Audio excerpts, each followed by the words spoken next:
Hello అందరికీ, ఈరోజు recipe వచ్చేసి చేపల వేపుడు. కొన్ని కిలోల చేపల ముక్కలైనా సరే కొంచెం కూడా ఆయిల్ లేకుండా, గ్యాస్తో సంబంధం లేకుండా ఏ విధంగా ప్రిపేర్ చేయాలో చూపించేస్తాను. ఇక్కడ నేను తీసుకున్న ఈ చేప ముక్కలు అయితే ఆల్మోస్ట్ ఒక హాఫ్ కిలో వరకు ఉన్నాయి.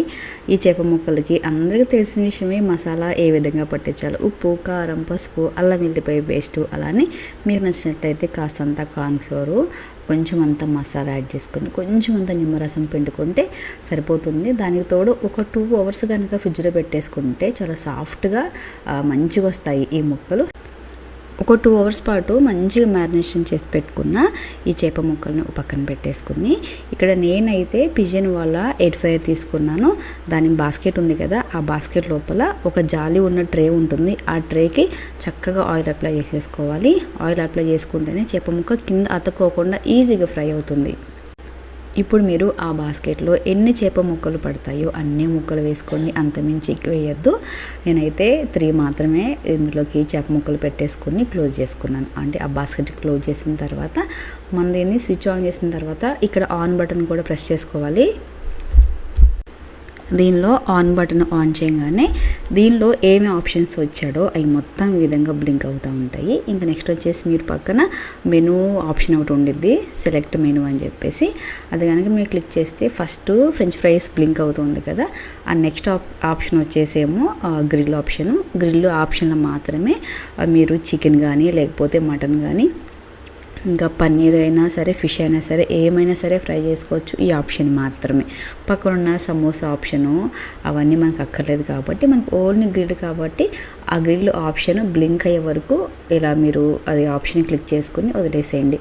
ఇక్కడ మీరు చూసినట్లయితే అది ఒక వింగ్ లాగా తిరుగుతూ ఉంది కదా, అది ఆన్లో ఉన్నట్లు.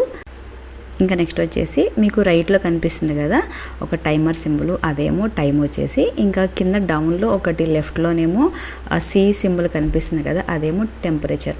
మీకు ఎంత వేడి కావాలో అది మీరు ఆప్షన్లో పెట్టుకోవచ్చు. మీకు ఎంత టైం కావాలో ఆ టైం కూడా కరెక్ట్ ఆప్షన్లో పెట్టుకోవడానికి ఇది మీకు బాగా యూజ్ అవుతుంది. కొత్త వాళ్ళు కూడా చాలా ఈజీగా అర్థమవుతుంది ఈ వీడియో చూస్తే. ఇక్కడ నేనేమో టైము 10 నిమిషాలు పెట్టుకున్నాను. టెంపరేచర్ వచ్చేసేమో 170 degrees పెట్టుకున్నాను. ఆ లోపు అంటే అది పెట్టుకున్న తర్వాత ఆ టైం నిదానంగా తగ్గిపోయి అది మొత్తం బ్లాక్ అయిపోయి ఓన్లీ ఆన్ సింబల్ మాత్రమే కనిపిస్తుంది. ఒకలాంటి కుయ్యి కానీ సౌండ్ కూడా వస్తుంది. ఆ సౌండ్ వస్తే అది పూర్తిగా కంప్లీట్ అయిపోయినట్లు.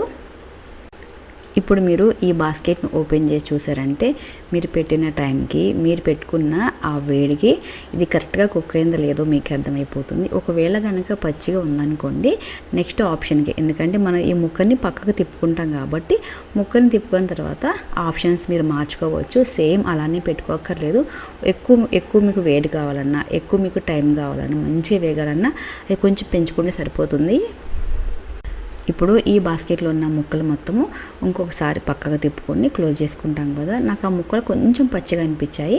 సో నేను దానికోసం అయితే ఫస్ట్ పెట్టుకున్న ఆప్షన్ ఏమో 10 నిమిషాలు, అలానే టైం వచ్చేసి 10 నిమిషాలు. దాని తగ్గ ఆ టెంపరేచర్ ఏమో 170 degrees పెట్టుకున్నాను కదా, నాకు కొంచెం పచ్చిగా అనిపించింది. ఈసారి కొంచెం మంచిగా వేగాలంటే 190 degrees ఏమో టెంపరేచర్ పెట్టుకుని 15 minutes టైం పెట్టుకున్నాను. బేసిక్గా ఈ ప్రాసెస్ మొత్తం అవడానికి అంటే 2 పక్కల తిప్పుకుని వేయించడానికి 15 minutes నాకు టైం పట్టింది. 15 minutes ఆ టైం పెట్టుకుంటేనే కరెక్ట్గా కుక్ అయింది. చూసారు కదా, ఆయిల్లో వేస్తే ఏ విధంగా డ్రైగా చక్కగా వేగుతాయో అదే విధంగా అయ్యాయి. కొంచెం కూడా ఆయిల్ లేకుండా, అలానే గ్యాస్తో సంబంధం లేకుండా ఈ ఫిష్ ఫ్రైని చాలా బాగా చేసుకోవచ్చు. మీరు కూడా ఒక్కసారి ఈ విధంగా ట్రై చేశారంటే కొంచెం కూడా గ్యాస్ అవ్వదు, కొంచెం కూడా ఆయిల్ అవ్వదు. చాలా హెల్తీ వేలో ప్రిపేర్ చేసుకోవచ్చు. ఈ వీడియో కనుక మీకు నచ్చినట్లయితే ఒక లైక్ చేయండి. అలానే మరిన్ని వీడియోస్ కోసం నా ఛానల్ని ఒక్కసారి సబ్స్క్రైబ్ చేసుకోండి. Thanks for watching. Thank you. అలానే మీకు ఒకవేళ పిజన్ ఎయిర్ ఫ్రైయర్ కనుక మీరు యూజ్ చేసుకుంటే దీనిలో కేక్ ఏ విధంగా బేక్ చేసుకోవాలి, పిజ్జాని ఏ విధంగా బేక్ చేసుకోవాలి, అలానే దీని సెట్టింగ్స్ ఏ విధంగా స్టార్ట్ చేసుకోవాలనుకుంటే నా ఛానల్లో అన్ని వివరంగా ఉన్నాయి. ఒక్కసారి చూడండి. Thank you. Thanks for the watching.